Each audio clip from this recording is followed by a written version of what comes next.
ये बात हवाओं को भी बताए रखना, रोशनी होगी चिरागों को भी जलाए रखना। लहू देकर जिसकी हिफाजत की है हमने, ऐसे तिरंगे को दिल में बसाए रखना। नमस्कार दोस्तों, मैं हूं आपके साथ स्नेहा तिवारी। आप देख रहे हैं एक आवाज़ स्नेहा। दोस्तों, आज 15 अगस्त यानी स्वतंत्रता दिवस है और स्वतंत्रता दिवस के शुभ अवसर पर मेरे तरफ से आप सभी देशवासियों को बहुत बहुत शुभकामनाएं, बहुत बहुत बधाई। दोस्तों, आज का दिन ऐसा है कि हम सबके मनोमस्तिष्क में, दिलो दिमाग में ये संख्या, ये तारीख स्वर्ण अक्षरों से लिखी हुई है, क्योंकि दोस्तों ये तारीख ही ऐसी है। आज भी के दिन हमारा भारत देश अंग्रेजों की गुलामी के दास्ता से रिहा हुआ था। दोस्तों, उसके बाद से ये दिन हमेशा हर साल मनाया जाता है और आज भी 75वीं वर्षगांठ के रूप में मनाया जा रहा है। ये दिन ऐसा है कि अपने आप से हमारे अंदर देशभक्ति जाग जाती है। आपको बता दें, जब से हमारा देश स्वतंत्र हुआ है तब से लगातार हमारा देश तरक्की की सीढ़ियों पर चढ़ता जा रहा है। लगातार हमारा देश नए नए गर्व वाले काम करता जा रहा है और हमारे देश को गौरवान्वित होने से कोई नहीं रोक सकता। दोस्तों, इस मिट्टी में पैदा होना ही एक अपने आप में एक गौरवान्वित होने वाली बात है। भारत देश में पैदा होना अपने आप में गर्व की बात है। दोस्तों, आज हमारा देश दुनिया के सर्वश्रेष्ठ लोकतांत्रिक देशों में से एक गिना जाता है। लेकिन आज जो सवाल मैं आपके सामने लेकर आई हूँ वो ये कि क्या वाकई हमारा देश अब लोकतंत्र रह गया है? हमारे देश में अब लोकतंत्र बच गया है? क्या हमारा देश लोकतांत्रिक देश है? दोस्तों, ये सवाल इसलिए क्योंकि आज जब मैं अपने हालातों को देखती हूँ, अपने आसपास देखती हूँ और कानूनों में इस तरीके से उतार चढ़ाव देखती हूँ तो मेरा मन घबरा जाता है कि आगे हमारे देश का भविष्य क्या होगा। हमारे देश में सबको एक जैसा हक मिला हुआ है, एक जैसे राइट मिले हुए हैं, क्योंकि डेमोक्रेसी का मतलब ये होता है to the people, for the people and by the people. लेकिन आज के जो लोकतांत्रिक देश है, आज की जो हालात हैं, उसमें जनता कहीं नहीं है तो सिर्फ मोदी सरकार और उनकी तनाशाह रवैया। दरअसल मैं ये इसलिए कह रही हूँ क्योंकि जब हम अपने आसपास देखते हैं, आप देखिए किस तरीके से हम पर चीज़ें अब थोपी जा रही हैं। आप देखिए, हमारे लिए जो कानून बनाए जाते हैं वो हमें ही पसंद नहीं आते, वो भले हमारे लिए बन रहे होते हैं। अगर आप कृषि कानूनों का एग्जाम्पल ले लें, मिसाल ले लें, तो मैं आपको बताऊं, ये कानून तो बनाए गए थे किसान के लिए, लेकिन आज किसान ही इससे खुश नहीं है। लगातार 8 महीने हो गए किसानों को दिल्ली की सड़कों पर बैठे हुए, लेकिन अभी तक उनके समस्याओं का कोई हल नहीं निकल पाया है। ये बहुत परेशान करने वाली बात है कि हमारे लिए जो कानून बनते हैं वो हमें ही समझ नहीं आते हैं। दोस्तों, आज सवाल ये नहीं है, सवाल ये है कि जो कानून है वो अलग अलग क्यों हैं। दोस्तों, आपको याद होगा जंतर मंतर पर जो हुआ 8 अगस्त को, वहां पर दिल्ली पुलिस नहीं पहुंची थी समय से। ये सारा जो हो रहा था, जब नारे लग रहे थे, तो उस समय दिल्ली पुलिस वहां पर मौजूद नहीं थी। लेकिन आपको भी पता है कि दिल्ली में जब चाहे आप शाहीन बाग ले लीजिए या फिर कोई जेएनयू ले लीजिए, वहां दिल्ली पुलिस पहुंच जाती है। सवाल आज ये है कि आखिर जब ये मुस्लिम समुदाय के लिए नारों काटो बाटो के नारे लग रहे थे, तो आखिर तब दिल्ली पुलिस कहाँ रह गई थी? सवाल ये भी है कि जो अलग अलग रवैये अपनाए जा रहे हैं वो ऐसा क्यों हो रहा है। ये तस्वीर देखिए, डॉक्टर काफिल खान की ये तस्वीर है। गोरखपुर के डॉक्टर हैं और इन्हें योगी सरकार ने पहले जेल में डाला, फिर उसके बाद रिहा हो गए, उसके बाद इन पर एनएसए लगा के फिर वापस से 9 महीने तक इन्हें जेल में रखा गया। दोस्तों, हैरान करने वाली बात तो ये है कि इलाहाबाद हाई कोर्ट ने जब जमानत दी इनको, तो इन्होंने साफ बोला, इलाहाबाद हाई कोर्ट के बयान में साफ था कि इनके भाषण में किसी भी तरीके का भड़काऊ भाषण नहीं था, बल्कि इन्होंने एकता के लिए बात की है, देश के न्यायिक चीज़ों को लेकर बात की है, केंद्र सरकार के खिलाफ बात थी, लेकिन इनके भाषण में एकता थी।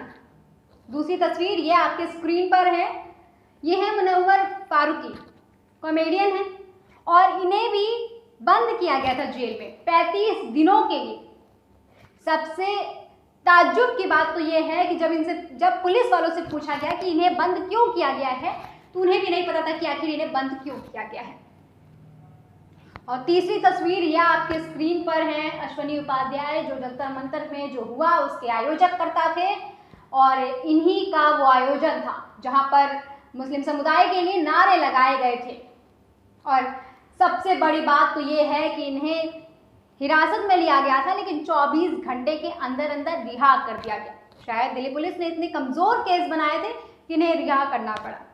दोस्तों सवाल यहाँ पर ये कि आखिर इन जो 3 लोग हैं, डॉक्टर काफिल खान, मुनव्वर फारूकी और अश्विनी उपाध्याय, इन तीनों के लिए कानून क्यों अलग है? सबसे बड़ा सवाल तो ये है कि आखिर किस तर्ज पर ये बदलाव किए जा रहे हैं। अगर आप मोदी सरकार के समर्थक हैं तो आपको कम सजा मिलेगी, अदरवाइज आपको ज़्यादा सजा मिलेगी। क्या ये तर्ज है आपका? दूसरा सवाल, दोस्तों संसद में जो हुआ शायद वो नहीं होना चाहिए था।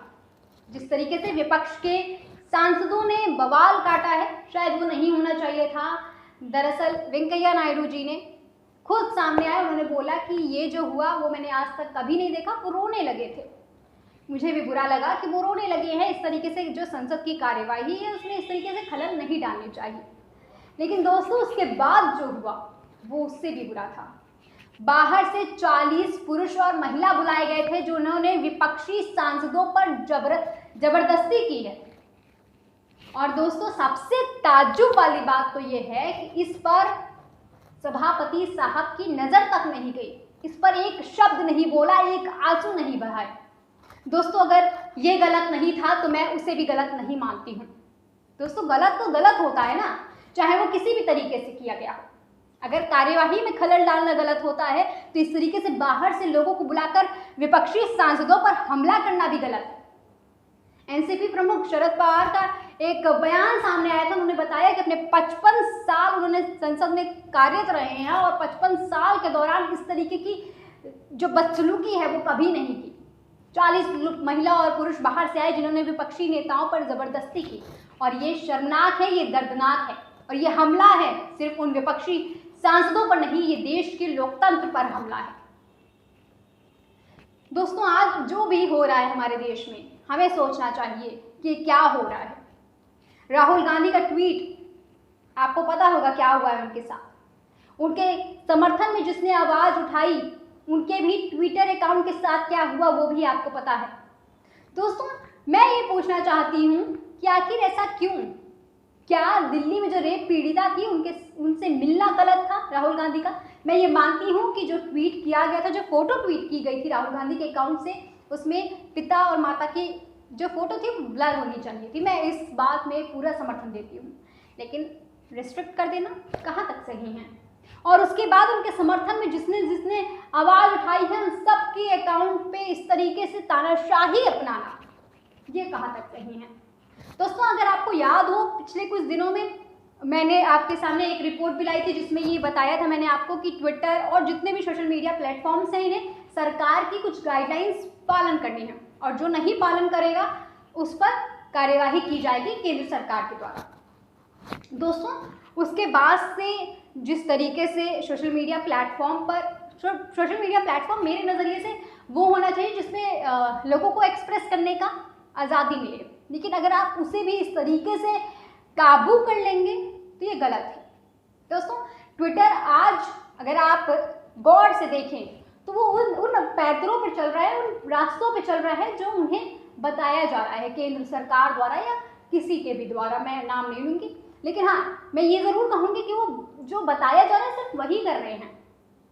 जिस तरीके से राहुल गांधी का अकाउंट किया गया है और उनके समर्थकों के अकाउंट पर इस तरीके से तानाशाह रवैया अपनाया गया है, कहीं ना कहीं बताता है कि वो किस नक्शे कदम पर चल रही है। दोस्तों यही कुछ बातें हैं जिसकी वजह से मेरे मन में ये सवाल उठता है कि क्या वाकई हमारा देश आज एक लोकतांत्रिक देशों में से एक है। दोस्तों हमारा देश ऐसा देश है, जब किसान का आंदोलन चल रहा था किसी की नज़र उस पर नहीं जा रही थी, बाहर के एक इन्वायरमेंटलिस्ट ने, ग्रेटा थनबर्ग ने जब ट्वीट किया तो उस पर बवाल मच गया कि आखिर उन्होंने हमारे देश के मुद्दे पर क्यों बोला। ठीक है क्यों बोला, ठीक है सवाल आपका, लेकिन उसके पहले आपकी नज़र क्यों नहीं गई किसान आंदोलन पर? क्यों किसी और को हस्तक्षेप करने का आपने मौका दिया? दोस्तों वो भी बात अलग है। सवाल आज ये बस कि हमारे देश में लोकतंत्र क्यों नहीं बचा है। आप भी जानते हैं आपके आसपास कितनी ही ऐसी घटनाएं हो रही हैं जिससे आपको भी लगता है कि आपके देश में जो लोकतंत्र है वो कहीं ना कहीं खतरे में आ गया है। आप खुद सोचिए, जब आप रास्ते से जा रहे होते हैं, ट्रैफिक पुलिस ने आपको रोक दिया और आप एक बड़ी गाड़ी में हैं, किसी पावरफुल इंसान हैं, कोई पावरफुल इंसान है, तो आपको जाने दिया जाता है। आपने अपना बात बताया कि हम ये हैं वो हैं फलाना ढिमकाना है, तो आपको जाने दिया जाता है। लेकिन अगर आप एक आम नागरिक हैं तो आपको नहीं जाने दिया जाता, आपके पर तमाम तरीके की कार्यवाही की जाती है। दोस्तों सवाल ये है कि क्यों ये जो अलग अलग रवैया है वो क्यों किया जा रहा है। मैं चाहती हूँ कि अगर मुझे रोका जाए तो सबको रोका जाए और मुझे जाने दिया जाए तो सबको जाने दिया जाए, क्योंकि हमारे देश में लोकतंत्र अभी भी बचा है और हमें इसकी जिम्मेदारी उठानी है कि हमारे देश में हमेशा हमेशा लोकतंत्र बचा रहे। नहीं तो सर आज जो मोदी सरकार कर रही है, मुझे लगता है कि आगे अगर किसी और की भी सरकार आती है तो वो भी हम पर इसी तरीके से लागू हो जाएगी, हमारे ऊपर इसी तरीके से तानाशाह अपनाएगी, क्योंकि हमने उस तरीके से उस चीज़ों को अपना लिया होगा। आज अगर हमने आवाज़ नहीं उठाई दोस्तों, तो आगे आने वाली जो भी सरकारें होंगी, चाहे वो मोदी की हो चाहे वो किसी की भी हो, वो सब हम पर इसी तरीके से अपने फैसलों को थोपना शुरू कर देंगे। और अगर आप चाहते हैं कि आप अपनी आवाज़ बुलंद रखें, आप अपने मुद्दे बुलंद रखें दोस्तों, तो मैं चाहती हूं कि आज से आप अपने मुद्दों को लेकर जागरूक हो, आज से आप अपने मुद्दों को लेकर बोलना शुरू कर दें। दोस्तों आज की वीडियो में बस यही सवाल, और मैं चाहती हूं कि आज का दिन आप भी जश्न और हर्षोल्लास के साथ मनाएं। एक बार फिर से आप सभी को स्वतंत्रता दिवस की हार्दिक शुभकामनाएं, और मेरे वीडियो को लाइक शेयर सब्सक्राइब करना बिल्कुल ना भूलें और देखते रहें मेरे YouTube चैनल एक आवाज़ स्नेहा को।